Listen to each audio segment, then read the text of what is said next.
नमस्कार दोस्तों, स्वागत है आपका हमारे 3 स्टार कॉन्सेप्ट स्टडी पर। तो फ्रेंड्स, आज हम जीव विज्ञान के बहुत ही महत्वपूर्ण प्रश्न कवर करने वाले हैं। तो फ्रेंड्स, हम जीव विज्ञान को टॉपिक वाइज कवर करेंगे, जिसमें आज का हमारा टॉपिक है विज्ञान की शाखाएं। विज्ञान की शाखाओं से जितनी भी संबंधित प्रश्न होंगे उनको हम एक ही वीडियो में कवर करेंगे। तो फ्रेंड्स, आज के सेशन को बिना देरी के स्टार्ट करते हैं पहले प्रश्न से। तो फ्रेंड्स, ये रहा पहला प्रश्न हमारा स्क्रीन पर। प्रश्न कह रहा है, सब्जियों, फलों और फूलों जैसी उच्च मूल्य वाली फसलों की खेती को क्या कहा जाता है? तो फ्रेंड्स, इसका सही उत्तर हो जाएगा ऑप्शन डी। क्या होगा? Horticulture is the correct answer. Horticulture के अंतर्गत सब्जियों, फलों और फूलों जैसी उच्च मूल्य वाली फसलों की खेती का अध्ययन किया जाता है। तो फ्रेंड्स, आपको याद रखना है। और इससे संबंधित फैक्ट देखते हैं। सेरीकल्चर क्या है? सेरीकल्चर के अंतर्गत क्या होता है? रेशम कीट पालन का अध्ययन किया जाता है। किसका? रेशम कीट पालन का अध्ययन किया जाता है। और पीसीकल्चर के अंतर्गत क्या होता है? मत्स्य पालन का अध्ययन किया जाता है। किसका? मत्स्य पालन का। और जबकि एपीकल्चर के अंतर्गत क्या होता है? मधुमक्खी पालन का अध्ययन किया जाता है। किसका? मधुमक्खी पालन का अध्ययन किया जाता है। और एबी कल्चर के अंतर्गत क्या होता है? पक्षी पालन का अध्ययन किया जाता है। किसका? पक्षी पालन का अध्ययन किया जाता है। तो फ्रेंड्स, आपको ये जितने भी इससे संबंधित फैक्ट हैं आपको याद रखना है, कई बार पूछे गए हैं। अगला क्वेश्चन है हमारा, कोशिकाओं के अध्ययन को क्या कहा जाता है? कोशिकाओं के अध्ययन को क्या कहा जाता है? इसका सही उत्तर हो जाएगा ऑप्शन बी। क्या कहा जाता है? साइटोलॉजी कहा जाता है। क्या कहा जाता है? साइटोलॉजी कहा जाता है। और इससे संबंधित फैक्ट देखते हैं। ऑस्टियोलॉजी। ऑस्टियोलॉजी के अंतर्गत क्या होता है? कंकालों का अध्ययन किया जाता है। किसका? कंकालों का अध्ययन किया जाता है। और एपिग्राफी के अंतर्गत क्या होता है? शिलालेखों का अध्ययन किया जाता है। किसका? शिलालेखों का अध्ययन किया जाता है। कार्टोग्राफी। कार्टोग्राफी के अंतर्गत क्या होता है? मानचित्रों का अध्ययन किया जाता है। किसका? मानचित्रों का अध्ययन किया जाता है। और न्यूमिस्मेटिक के अंतर्गत क्या होता है? सिक्कों का अध्ययन किया जाता है। किसका? सिक्कों का अध्ययन किया जाता है। आपको ये याद रखना है। नेक्स्ट क्वेश्चन देखते हैं। विटीकल्चर बहुत ही इंपॉर्टेंट क्वेश्चन है। विटीकल्चर कई बार पूछा गया प्रश्न है। तो इसके अंतर्गत क्या होता है? अंगूर की खेती का अध्ययन किया जाता है। किसके अंतर्गत? विटीकल्चर के अंतर्गत अंगूर की खेती का अध्ययन किया जाता है। और इससे संबंधित फैक्ट भी देखते हैं। फूलों की खेती। क्या फ्रेंड्स, आपसे पूछा फूलों की खेती फ्लोरिकल्चर के लिए, फ्लोरिकल्चर के अंतर्गत क्या आता है। जबकि एंटोमोलॉजी कीटों का अध्ययन किया जाता है। एंटोमोलॉजी के अंतर्गत क्या होता है? कीटों का अध्ययन किया जाता है। इथोलॉजी के अंतर्गत क्या होता है? पशु व्यवहार का जैविक अध्ययन किया जाता है। इथोलॉजी के अंतर्गत क्या होता है? पशु व्यवहार का जैविक अध्ययन किया जाता है। और जबकि इथनोलॉजी के अंतर्गत क्या होता है? मानव जाति विज्ञान का अध्ययन किया जाता है। किसका? मानव जाति विज्ञान का अध्ययन किया जाता है। तो फ्रेंड्स, आपको याद रखना है, कई बार पूछे गए प्रश्न है, बहुत ही महत्वपूर्ण प्रश्न है। और अगला क्वेश्चन देखते हैं। पक्षियों के अध्ययन को क्या कहा जाता है? तो फ्रेंड्स, आपसे पूछा है पक्षियों के अध्ययन को क्या कहा जाता है? तो इसका सही उत्तर हो जाएगा ऑप्शन डी। क्या कहा जाता है? ऑर्निथोलॉजी कहा जाता है। क्या कहा जाता है? ऑर्निथोलॉजी कहा जाता है। और इससे संबंधित फैक्ट देखते हैं।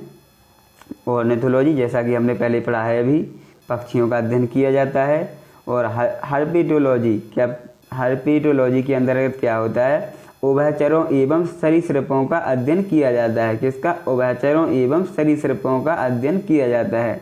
और ऑप्थेल्मोलॉजी के अंतर्गत क्या होता है? आँखों का चिकित्सकीय अध्ययन किया जाता है। किसका? आँखों का। और जबकि एंथ्रोपोलॉजी के अंतर्गत क्या होता है? मानव के क्रमिक विकास का अध्ययन किया जाता है। किसके? मानव के क्रमिक विकास का अध्ययन किया जाता है। तो फ्रेंड्स, आपको ये याद रखना है। अगला प्रश्न देखते हैं। हीमेटोलॉजी।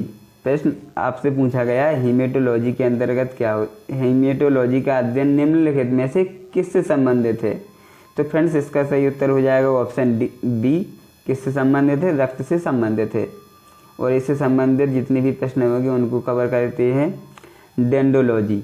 डेंडोलॉजी वृक्ष एवं झाड़ियों का अध्ययन किया जाता है इसके अंतर्गत।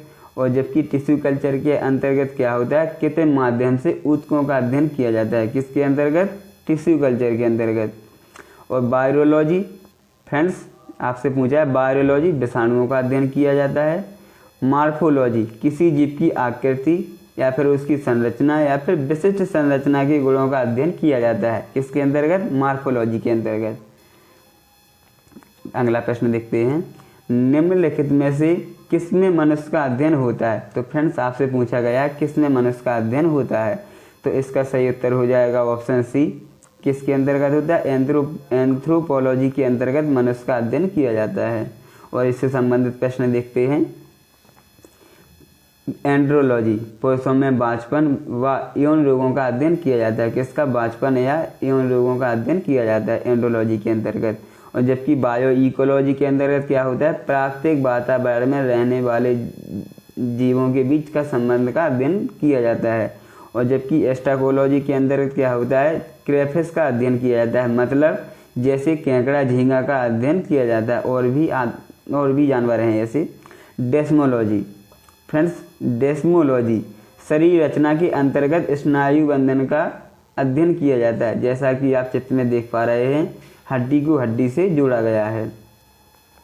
अगला क्वेश्चन देखते हैं, निम्नलिखित में से शरीर विज्ञान एवं चिकित्सा की वह कौन सी शाखा है जो पुरुषों के विशिष्ट रोगों एवं स्थितियों से संबंधित है? तो इसका सही उत्तर हो जाएगा ऑप्शन ए। क्या है? एंड्रोलॉजी इससे संबंधित है। अगला प्रश्न देखते हैं, इससे संबंधित फैक्ट हैं, एडाफोलॉजी जीवित चीज़ों पर मृदा के प्रभाव का अध्ययन किया जाता है इसके अंतर्गत। जबकि एंड्रोलॉजी के अंदर क्या होता है? पुरुषों में बांझपन व यौन रोगों का अध्ययन किया जाता है। जबकि एग्रोबायोलॉजी के अंतर्गत क्या होता है? कृषि में पौधों का पोषण व जीवन का अध्ययन किया जाता है। किसमें? कृषि में पौधों का पोषण व जीवन का अध्ययन किया जाता है। जबकि डेस्मोलॉजी एनाटॉमी के अंतर्गत स्नायु बंधन का अध्ययन किया जाता है। अगला प्रश्न देखते हैं, निम्नलिखित में से कौन सा मकड़ियों का अध्ययन है? तो फ्रेंड्स आपसे पूछा गया है निम्नलिखित में से कौन सा मकड़ियों का अध्ययन है, तो इसका सही उत्तर होगा ऑप्शन सी। कौन सा है? आर्गनोलॉजी मकड़ियों का अध्ययन कहलाता है। और इससे संबंधित फैक्ट देखते हैं, एंथ्रोपोलॉजी, फ्रेंड्स एंथ्रोपोलॉजी मानव की संस्कृति सभ्यता, क्या है यहाँ पर? सभ्यता के अध्ययन को कहा जाता है। एंथ्रोपोलॉजी मानव की संस्कृति या फिर सभ्यता के अध्ययन को कहा जाता है। और एपिकोलॉजी मधुमक्खियों का अध्ययन किया जाता है इसके अंतर्गत। जबकि साइनोटोलॉजी के अंतर्गत क्या होता है? कुत्तों का अध्ययन किया जाता है। और सोरोलॉजी के अंतर्गत क्या होता है? छिपकलियों का अध्ययन किया जाता है। किसके अंतर्गत? सोरोलॉजी के अंतर्गत। तो फ्रेंड्स आपको याद रखना है। क्वेश्चन नंबर 9, माइकोलॉजी निम्नलिखित में से किसके अध्ययन से संबंधित है? तो इसका सही उत्तर होगा ऑप्शन बी, कवक के अध्ययन से संबंधित है। किसके? कवक। और अगला प्रश्न देखते हैं, प्रश्न है हमारा, विभिन्न प्रकार की ऊतकों के अध्ययन को क्या कहा जाता है? किसके? ऊतकों के अध्ययन को क्या कहा जाता है? तो इसका सही उत्तर होगा ऑप्शन डी। क्या कहा जाता है? ऊतक विज्ञान कहा जाता है। तो फ्रेंड्स आज का हमारा ये सेशन कंप्लीट हुआ। और एक प्रश्न मैंने आप लोगों के लिए रखा है जिसका जवाब आप कमेंट बॉक्स में बताइए। प्रश्न है, वायरोलॉजी के अंतर्गत किसका अध्ययन किया जाता है? किसके? वायरोलॉजी के अंतर्गत छिपकलियों का अध्ययन, हड्डियों का अध्ययन, विषाणुओं का अध्ययन, या फिर ऑप्शन डी इनमें से कोई नहीं। यदि आपने वीडियो को एक बड़े ही ध्यान से देखा होगा तो आप इसका जवाब बड़ी ही आसानी से दे पाओगे। तो फ्रेंड्स आज की हमारी क्लास कैसी रही आप कमेंट बॉक्स में ज़रूर बताइएगा।